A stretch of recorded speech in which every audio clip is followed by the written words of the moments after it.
Assalamualaikum warahmatullahi wabarakatuh. Saya Aulia Rahma Oktaviani, mahasiswa PPG Prajabatan Gelombang 1 tahun 2022 di Universitas Pancasakti Tegal dengan program studi Pendidikan Bahasa Indonesia. Di sini, saya akan memaparkan hasil penelitian tindakan kelas yang telah saya laksanakan dengan judul sebagai berikut. Judul yang saya ambil yaitu Peningkatan Kemampuan Berpikir Kritis dan Hasil Belajar dalam Materi Teks Tanggapan melalui Model Problem Based Learning pada peserta didik kelas 7 SMP Negeri 11 Tegal. Adapun latar belakang yang kenapa saya memilih judul tersebut, penelitian ini dilatar belakangi permasalahan dalam pembelajaran bahasa Indonesia di SMP Negeri 11 Tegal mengenai hasil belajar peserta didik yang tergolong rendah di era penggunaan kurikulum merdeka dengan pembelajaran yang belum melaksanakan pembelajaran student center learning atau dalam pembelajaran tersebut masih berpusat kepada guru. Ya, maka dari itu saya mengambil model PBL untuk mengkaitkan antara kemampuan berpikir kritis dan meningkatkan hasil belajar peserta didik sesuai dengan tujuan implementasi kurikulum merdeka, di mana kurikulum tersebut dibuat untuk mengatasi lesson learning yang diakibatkan oleh pandemi 2 tahun. Peran guru sangat dibutuhkan untuk memperbaiki pembelajaran dengan harapan peserta didik mampu melaksanakan pembelajaran yang sesuai dengan minat belajarnya.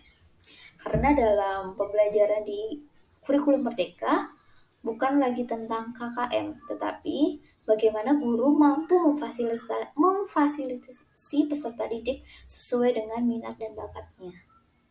Selanjutnya, dalam langkah-langkah model problem based learning, yang pertama tentunya orientasi peserta didik pada masalah. Jadi guru memberikan kesempatan kepada peserta didik untuk mengeksplorasi masalah. Yang kedua, mengorganisasikan peserta didik untuk belajar. Jadi di sini benar-benar bukan guru yang mendongeng, tetapi peserta didik yang mencari, mengeksplorasi apa itu belajar agar pembelajaran lebih bermakna.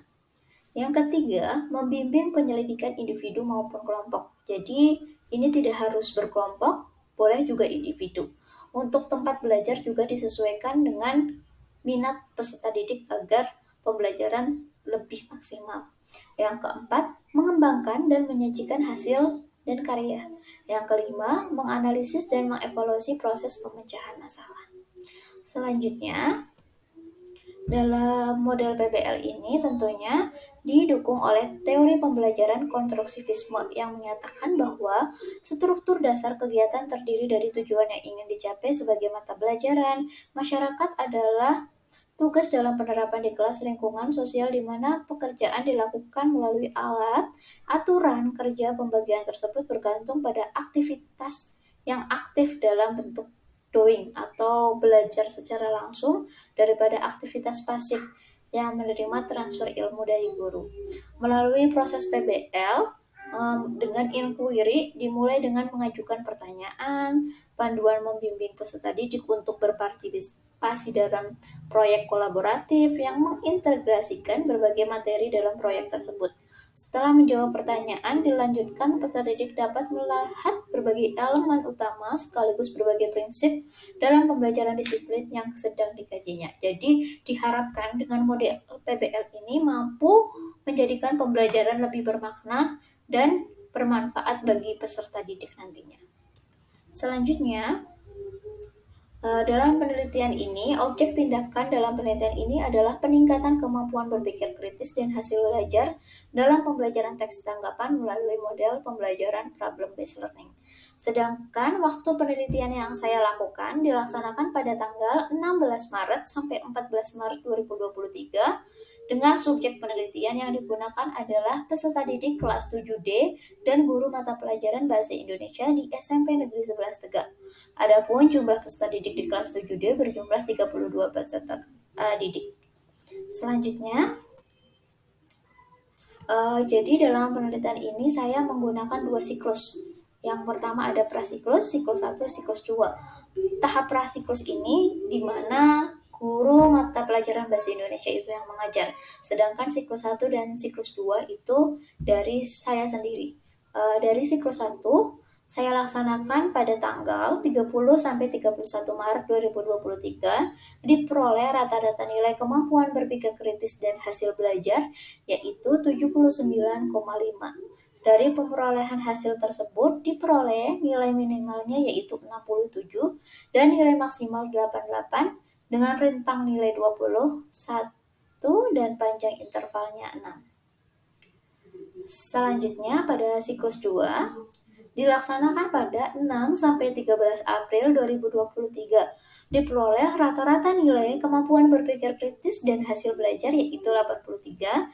Dari diperoleh hasil tersebut nilai minimalnya yaitu 72, nilai maksimalnya 91 dengan panjang intervalnya 6. Selanjutnya, saya akan memaparkan bagan bisa dilihat terjadi peningkatan dari siklus 1 ke siklus 2. Tentunya ini juga terjadi peningkatan pada tahap prasiklus.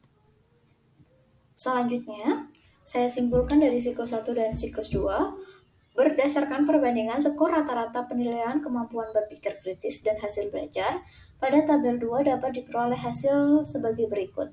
Pada tahap pratindakan atau prasiklus, skor rata-rata penilaian materi teks tanggapan diperoleh sebesar 70 dengan nilai maksimalnya 80 dan nilai terendahnya 35. Sedangkan pada siklus 1 terjadi peningkatan 70% menjadi nilai tertingginya menjadi 88, nilai rata-ratanya 80, dan nilai terendahnya 67. Lalu saya lanjutkan lagi di siklus 2, terjadi peningkatan rata-rata menjadi 83 dengan nilai tertinggi 91 dan nilai terendah 72. Dengan demikian dapat dinyatakan bahwa terjadi peningkatan pada penggunaan model pembelajaran problem based learning dalam materi teks tanggapan. Cukup sekian yang bisa saya sampaikan. Semoga apa yang saya paparkan bermanfaat. Wassalamualaikum warahmatullahi wabarakatuh.